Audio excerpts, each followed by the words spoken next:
it's very colourful, I think. Yeah, I But not think so me. too. Paddy, you're matching your painting. I love it. It's shades, but the beautiful painting. Love it.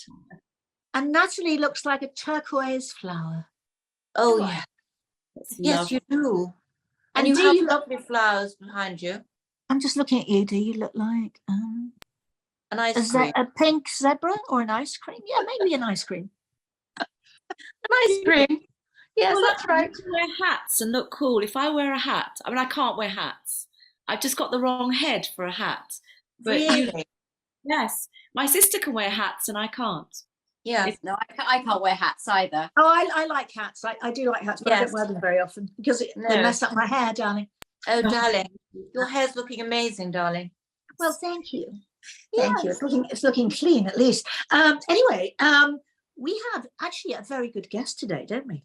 Mm-hmm. We do. And I worked with her the other day. We did Good Morning Britain together on different sides of the debate. But what was really interesting about it, the minute I saw her, she, I spoke to her and I just thought, wow, this girl is so super smart, also stunningly beautiful, and just brilliant. So I thought I'm going to bring her on the Wonderbirds and see if you feel the same way about her that I do. It's a bit of a love fest between me and her, but see what you think of my gorgeous friend, because she's my friend, my best friend, of course, obviously, Melissa Johns. Hello, darling. So Melissa and I met in a very strange way, didn't we? We certainly did. I was actually going to be there today, and I'm not. And well, it's just because you weren't going to be there, Debbie. I thought, no, I won't go. Exactly. It was we were sort of on different sides of a debate, but actually we kind of both agreed with both sides of it. So it was a bit of a weird one, but it was really lovely to meet you, and I was really impressed with you as a person, very much impressed, and also I was quite gobsmacked by how beautiful you are in real life.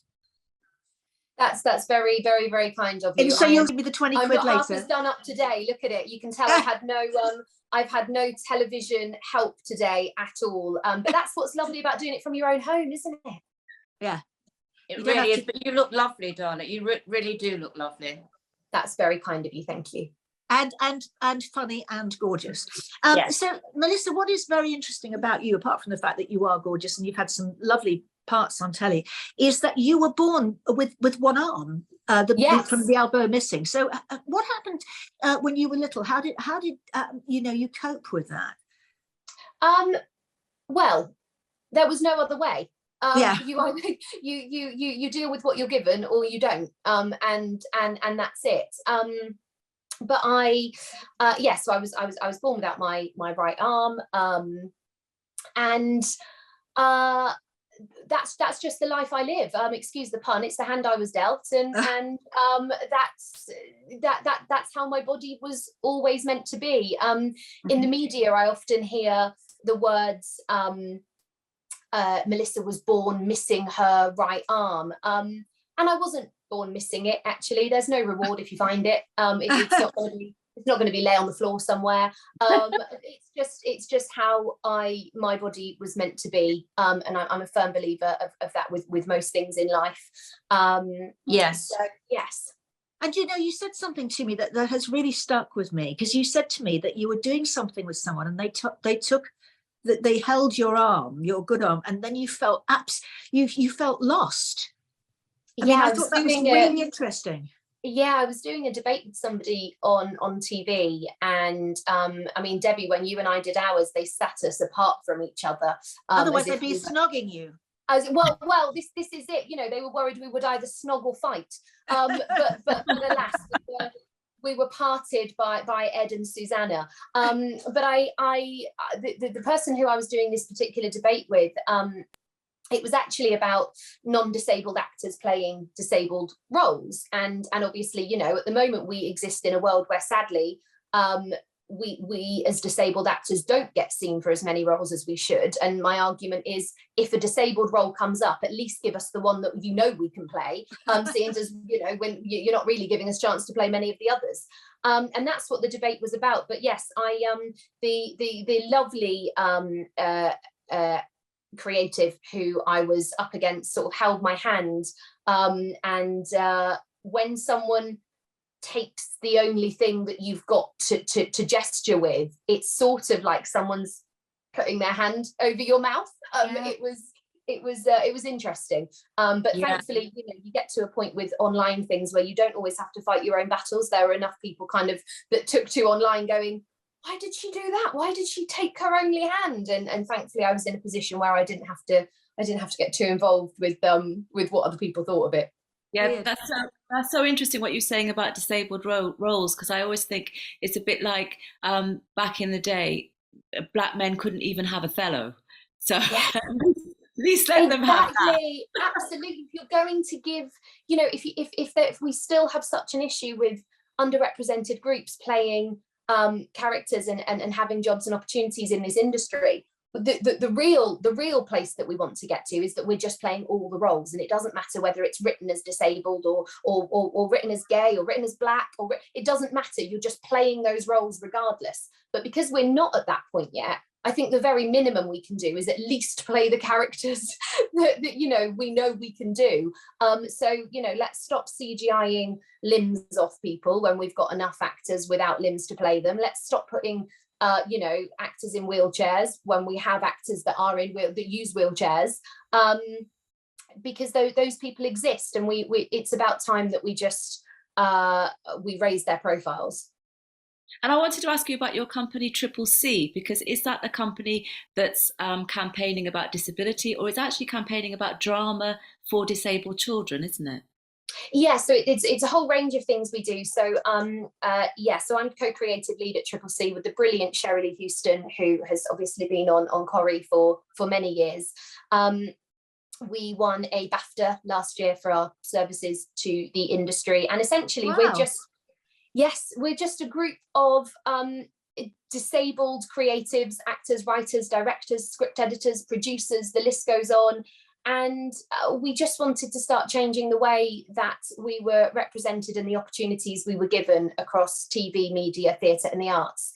And when we started doing that, we realised where all the other gaps were. So essentially we do a few things. We work with children and young people using drama and role play as a tool for self-advocacy and communication.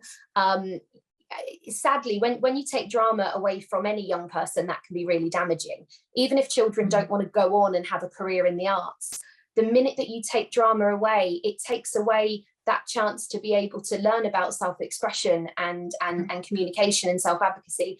But when you take it away from a child with a disability, it's even more damaging, because as disabled people, we spend most of our lives being spoken for. Other people speak for us. And so drama at an early age is just so important. So we work with children and young people. We work with the community. We work with disabled people in the community. And then we have our big strand, which is the disabled artist networking community.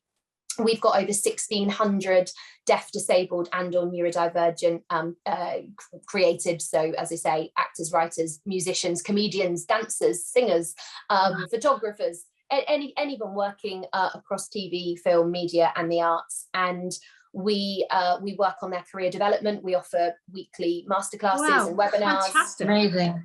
It's a lot. We do quite a lot, and obviously we do it alongside, you know, Shez and I will be on film sets and, you know, having a meeting with Netflix or BBC or ITV in our lunch break, so that we can, you know, we're working with them to kind of create some opportunities.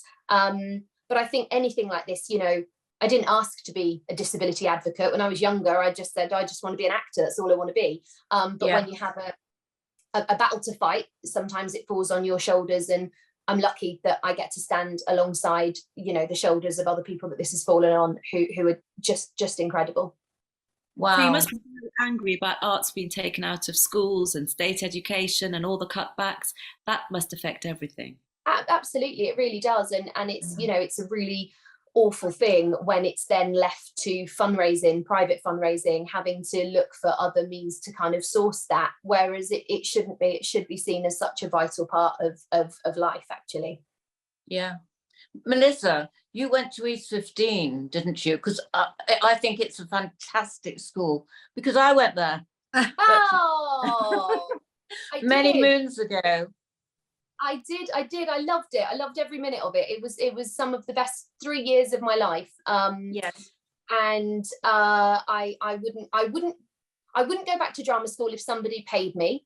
And it was also wonderful. Two things can be true, and I wouldn't go back because I think you do something like that once and then you move on from it. I agree. But it was great. Fantastic. And you also got an award from them, didn't you? Yes, I did. In my second year, I was lucky enough to be the recipient of the Laurence Olivier Bursary Award, and one of the first, if not the first, physically disabled person to win it, which was lovely. Made mum and dad very proud.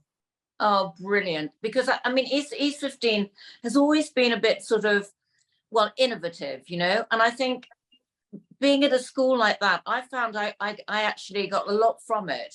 And it was a long time ago, you know, it was after Alison Steadman. Janine Javitsky actually was in my year. And I kind of knew the first day. It's probably changed so much, but it's the heart of it's probably the same. I think there's a beating heart to East 15 that is based on a working class ethos. It's you know, you may not be able to give much money, but you can give your time, you can give input, you can support people in so many different ways. It really was. I really did have a fantastic time there. And then my little brother, who's also an actor, he ended up going there 9 years later, so it was lovely. Wow, did he? Oh, fantastic. Yeah. And he had the same good experience. Yeah, he loved it. He absolutely loved it. And he's a lot earlier in his career than me. As I say, I'm 9 years older. But I think it's a school that it either works for you or it doesn't. But I think if it does work, it really works. I agree. It's a kind of tough school in a way, but you know, you learn so much. It's like a boot camp, isn't it? Yeah, which is why I don't want to go back. Exactly. Same here. But Nat wants to. She's fascinated. You're fascinated. No, it's just such a pleasure listening to you. You've got such a fabulous energy about you. You've got such clarity about the way you speak. I'm not surprised you're an ambassador for all these charities. You're a great speaker. I just want to know, what's happening next for you? What's going to happen next? So I'm in Grantchester, which is on ITV. He's gorgeous. Is he as gorgeous in real life? Which one? Oh, you know which one. The young one, of course. We love Robson Green, but come on, we're talking about the priest, darling. Yes, Tom is lovely. I asked because I think Robson will always have such a special place in my heart. On my first day, I started on Grantchester in 2020 in Series 6, and it was in the middle of lockdown, and you know, the whole world was just all over the place. It had been such a strange year for everyone, but I think if you work in the arts, it was just such a crazy year. My one-woman show they closed all theatres on the night that my one-woman show was opening, and then 2 months later I was on Celebrity MasterChef cooking alongside Joe Swash and Katie Price. It was like life was just weird, as it was for everyone. And so when I joined the cast of Grantchester later on that year, I didn't realize at the time what a pillar in my life the show would become. And you know, it was I was living in a hotel. You weren't allowed to go out. I could just about get Deliveroo ordered to my room. But the one person that just remained so wonderful throughout all of that was Robson Green, who plays Geordie Keating in Grantchester. And we at the end of last year finished filming Series 8, so it's my third series on the show. That will be out very soon, I think maybe in the next month or so. It's just one of the most wonderful shows to work on, and I'm so grateful. It's a show where my disability has never come up. I'll be honest. When I got the audition through, it was a self-tape audition, and it was a bit naughty of me, but you can't really help doing it, because you know sometimes that maybe we live in a world now where people know they need to see people with disabilities for roles, even if they maybe don't think those people will get them. And this was just one of those roles where I said to my agent, you know, I've never done a period drama before. People like me, people that look like me, don't do period dramas. That doesn't mean we didn't exist back then. We just, for some reason, TV chooses not to show it. We didn't just start being born disabled, you know, after the 60s. But we, you know, I said to her, I just said, look, I this is lovely and I'll do it. I don't think they really want me. You know, I've learned enough now to know that maybe that they're not going to go with me, but we'll do it. And quite honestly, I could not believe it when I got that phone call to say they want you to play Miss Scott. My Nana Pam, it's her favourite show. She has watched it since the first series, and I called her and she burst into tears, and she did her line that she always does, which is what would your granddad say, eh? And that's because my granddad passed away 3 months before my career kind of really took off, when I joined Coronation Street in 2017. And so he kind of he used to say to Nan, I know she'll do it one day, I know she'll do it one day, and sadly he kind of never got to see it. So whenever I get a role, Nan always says, you know, what would he say? But it's a great show, and I can't wait for everyone to see series 8. And then we're also working on the TV script for my one-woman show, which did go ahead. I was going to ask you about that. It sounded fascinating. I was going to say, what are you going to do with it? Because obviously it was successful. Tell us a little bit about that. Yeah, so the show's called Snatched, and we started working on it. You were going to say Snatch. Oh, well, funny you should say that, Debbie Arnold, because, well, actually, that's quite a lot of what it's to do with, which is why it's called it. I know, how awfully rude of me. Yes, Snatched is a one-woman show that was created off the back of, so when I left Coronation Street for the first time, my iCloud got hacked and all of my intimate photos were leaked online, were put on all the websites you could imagine. A particular paper picked up on it, which meant that all the other papers picked up on it. And sadly, these things happen to women quite a lot, but they very rarely happen to women with a body like mine, or a body that may look different to the norm. So suddenly my body, my sex life, my womanhood, my sexuality, my vulnerability, everything about me was either skyrocketed into the media under this fetish idea that my body should only exist as a fetish for other people, or the other side, which was that people couldn't believe I even, you know, had romantic relationships or a sex life. Can you believe? Which always makes me laugh, because I always think, I was once asked when I was about 19, 20, someone said, oh, how do you have sex with one arm? And I thought, how are you, does somebody need to sit you down and make sure how are you doing it? Because that's, you don't need two hands. Like, are you doing it right?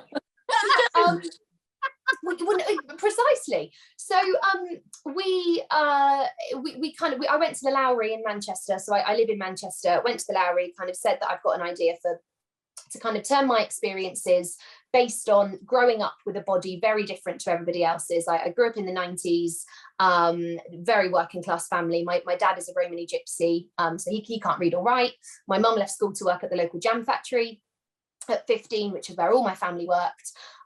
They had real high hopes of me working in the offices, because if you worked in the offices at the jam factory, they made Robertson's jam and Just Juice, if you remember those two. And my family really thought I was going to work in the offices, because I had such a good telephone voice. Apparently I didn't sound anything like my parents, and I let them down completely by, you know, jacking it all in and being an actor. But it's the show just really kind of explores my life growing up with a body very different to everybody else's. I used to go on dates, and I would choreograph sex, I would hide my arm, I would plan what I was going to wear, how I was going to sit, how I was going to stand. And as far as I'm concerned, you don't need to have a disability for that to be true to most people. We've all got something about the way we look, and we're masters of manipulation. We know how to stand in photos. We know what clothes to wear. We know all the tricks in the book. And what that means is you're not really giving yourself the fullest life. Mine got to the point where I wouldn't even get up and dance anymore at parties. And that was a real, you know, big one for me, where I thought, gosh, I really do hate the way my body is. And so for me, the worst thing that could have happened would be that my naked body in its purest form would be skyrocketed into the media. of course that's what happened. So Snatched is a comedy based on that. We toured it last year throughout the UK, and it was honestly one of the most terrifying, wonderful things I've ever done. I don't know if any of you have ever done solo shows, but gosh, that feeling of just being on stage and just going, it's just me. I had a live musician on stage as well that did 90s songs throughout. So she did Macarena on the cello, and it was amazing. But just so terrifying and so amazing. And off the back of that, we were lucky to get some wonderful offers to be able to turn this into a TV show, and so that's currently in development now. So it's I'm a very lucky girl. Turning a situation round, how inspiring is that? It's brilliant. Amazing. I mean, Melissa, honestly, you're an incredible guest. You really have been an incredible guest. yes. Thank you. It's very kind of you. I'm just blown away by this. I feel quite emotional. I think you're amazing. That's so very kind of strong. you. Thank you. Well, meeting you, briefly as we did and chatted, I was so knocked out with you, really was. And we'd love you to come back one day. Would you like to do that? Absolutely, why not? I'm sure there's loads of things that we could cover. We'll put snatches to a side and talk about some other things. Well, you can put your snatch to a side, darling. I don't know if I'm going to put mine. It might be quite difficult. Well, if you're not going to, Debbie, neither will I. Maybe we'll delve even further into it. Who knows? Exactly. Come on. Bye, darling. Thank Bye. you. Oh my I God. told you she was fab, didn't I? Oh my goodness. We could have talked for hours, couldn't we? There was so much more. I really think she's incredible. I mean, She's so must have been eloquent, isn't she? very eloquent, but also very, very resilient. I mean, just to have that experience, most people would just, want to become a recluse because it's the most damning, how awful, terrible. But isn't it amazing though how comedy can just turn things around? Yes. To even have the idea of I'm going to make this into, because I was quite surprised when she said it was a comedy show that she put together. But I know, isn't it incredible. brilliant how it's almost like a weapon comedy to turn something around in your life. Amazing, just amazing. Absolutely amazing. Debbie, thank you so much for introducing her to us, because I feel really honoured to know her, actually. Amazing. And when you see her on the telly, she'll be very glad that I'm saying this, but it's absolutely true. She just looks like any other actress, but a very good one and a very beautiful one. So, and that is the point, isn't it? Yeah, it is the point. Yeah. So much fun. Fabulous. Fire Inspiration. in her personality. It's amazing. Yeah, she is gorgeous. All right then, girls, we'll see you soon. And thank you everyone for watching. And I hope you're all inspired as much as we are. Take care. Bye. Thank you. Bye-bye. Bye.